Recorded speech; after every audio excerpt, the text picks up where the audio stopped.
नमस्कार शिक्षक मित्रांनो, आज आपण निपुण महाराष्ट्र कृती कार्यक्रम अंतर्गत इयत्ता 2री ते 5वीच्या विद्यार्थ्यांकरिता गणित विषयाचे संख्याज्ञान कौशल्य विकसित करणे तसेच अपेक्षित अध्ययन स्तर गाठण्याकरिता काही कृती जाणून घेणार आहोत।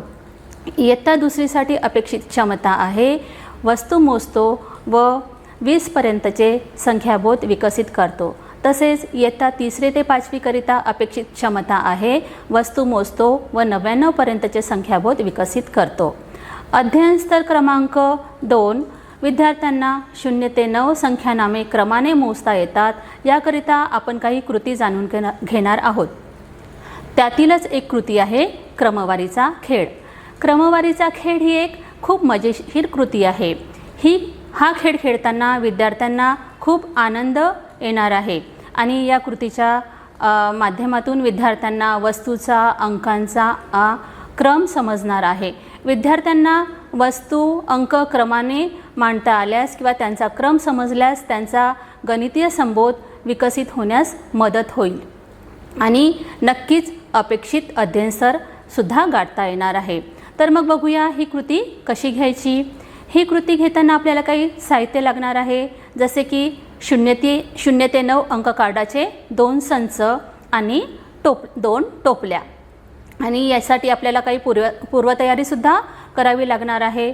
आपल्याला वर्गात किंवा मैदानामध्ये 2 सरळ रेषेमध्ये 10-10चे चौकोन आखून घ्यावे लागतील आणि वर्गातील विद्यार्थ्यांचे 2 समान गटसुद्धा करावे लागणार आहे। आणि त्या दोन्ही गटामध्ये आपण तयार केलेले अंक कार्ड वाटून द्यायचे आहे। त्या अंक कार्डाचे विद्यार्थ्यांकडून वाचन करून घ्यायचे, जसं 0, 1, 2, 3, 4, 5, 6, 7, 8, 9 अशाच प्रकारे आपण उलट पद्धतीने सुद्धा विद्यार्थ्यांकडून वाचन करून घेणार आहोत। 9, 8, 7, 6, 5, 4, 3, 2, 1, 0 वाचन झाल्यानंतर मग आपण काय करणार, विद्यार्थ्यांना सूचना देणार आहोत की मी टाळी वाजवताच किंवा शिटी वाजवताच दोन्ही गटातील विद्यार्थ्यांनी नेमून दिलेल्या चौकटीमध्ये तुमच्याकडील अंक कार्ड जलद गतीने आणि अचूक क्रमाने मांडणी केल्यास तो गट जिंकला। आणि सूचना मिळताच विद्यार्थी कृती करतील। ज्या गटातील विद्यार्थी जलद गतीने आणि अचूक क्रमाने अंक कार्डाची मांडणी करेल तो गट जिंकला। जिंकलेल्या गटाला शिक्षक शब्दसुमनाने किंवा काही भेटवस्तू म्हणजे पेन देऊन त्यांचं प्रोत्साहन करतील किंवा त्यांचा आत्मबल वाढवतील। आणि जे विद्यार्थी क्रमवारी लावण्यास चुकले किंवा त्यांची स्पीड कमी होती त्या विद्यार्थ्यांना सुद्धा शिक्षक पुढील याच्यासाठी शुभेच्छा देतील आणि सरावाने त्यांना हा क्रम लावण्यास नक्कीच मदत होणार आहे। हा खेळ आपण आणखी वेगळ्या पद्धतीने सुद्धा घेऊया।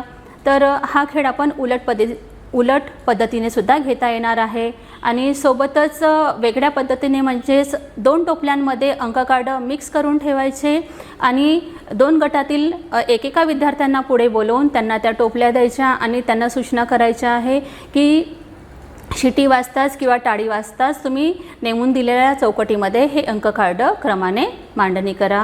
विद्यार्थी त्याप्रमाणे सूचना मिळताच अंक कार्डाची मांडणी करेल आणि ज्या गटातील किंवा जो विद्यार्थी अचूकपणे आणि जलद गतीने अंक कार्डाची मांडणी करेल तो विद्यार्थी जिंकला। आणि ही कृती आपल्याला वैयक्तिक वर्गातील प्रत्येक विद्यार्थ्यांकडून करून घ्यायची, म्हणजे वर्गातील प्रत्येक विद्यार्थ्याला अंकाचा क्रम समजला की नाही हे आपल्याला तपासता येणार आहे।